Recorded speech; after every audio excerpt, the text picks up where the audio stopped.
As the US attack looms on Iran even now, Tehran is making sure that its top leadership remains intact in case of any eventuality. And this as Trump threatened military intervention after Iran's brutal crackdown on domestic protesters, with human rights groups reporting over 5,000 deaths.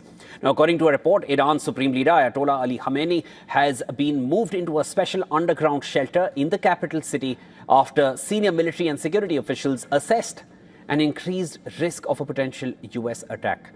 The report further added that the Supreme Leader's third son, Masoud Khamenei, has taken over day-to-day management of the leader's office, functioning as the de facto main channel for coordination between the executive branches of the government and security forces. The Fars news agency, that's the state media in Iran, reported that Iran's Supreme National Security Council has officially greenlit the end of more than 2 weeks of a digital blackout during which thousands of protesters were killed, though it also added that internet connectivity remains unstable due to technical complications. The IRGC-affiliated media quoted the CEO of Iran's telecommunications company, who suggested that problems affecting access to the internet are expected to be resolved on Sunday. The official said that efforts were underway to stabilize connectivity after intermittent disruptions. From around midday on Saturday, many users across Iran briefly regained access to the internet. However, the connection was short-lived and unstable. The son of Iran's president, Masoud Pezeshkian, called on Saturday for internet connectivity to be restored. Youssef Pezeshkian warned that more than 2 weeks of blackout could exacerbate anti-government sentiment even further. As the air grows thick with the likelihood of a conflict between the two rivals, several major airlines have begun rerouting and even cancelling some flights across West Asia. The list includes KLM, Air France, Lufthansa, British Airways and Finnair.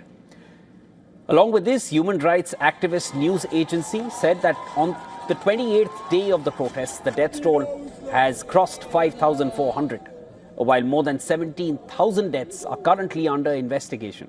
The Iranian government has put the toll at 3,117, including nearly 2,400 deaths that it labelled as martyrs.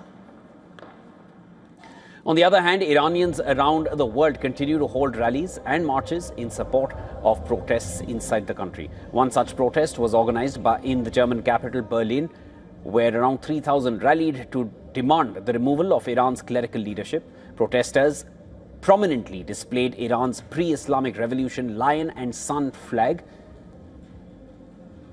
a symbol of Iran's former monarchy, which was overthrown back in 1979 when the Islamic Revolution took place in Iran, and thereafter the flag was changed. Before that, this is the flag that the protesters are holding, which was used in Iran.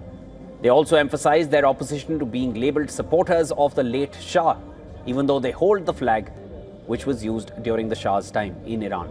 Some participants even insisted that their focus was on building a democratic future for Iran through free elections. They're not calling for the monarchy. They want democratic elections.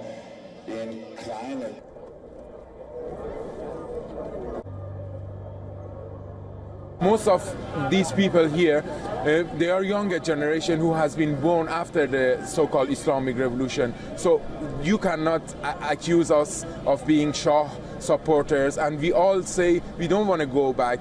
We are looking at future, and as Crown Prince himself said it, after the freedom of Iran, there would be a free election, and people are going to choose what kind of regime they want. Amidst this, the US president also planning to repatriate Iranian migrants from US despite their home country still reeling from massive protests. The National Iranian American Council said that it had learned about Trump administration's plan to restart deportation flights to Iran. A diplomat representing Tehran's interests in the United States said that about 40 Iranians were to be deported from an airport in Phoenix, Arizona.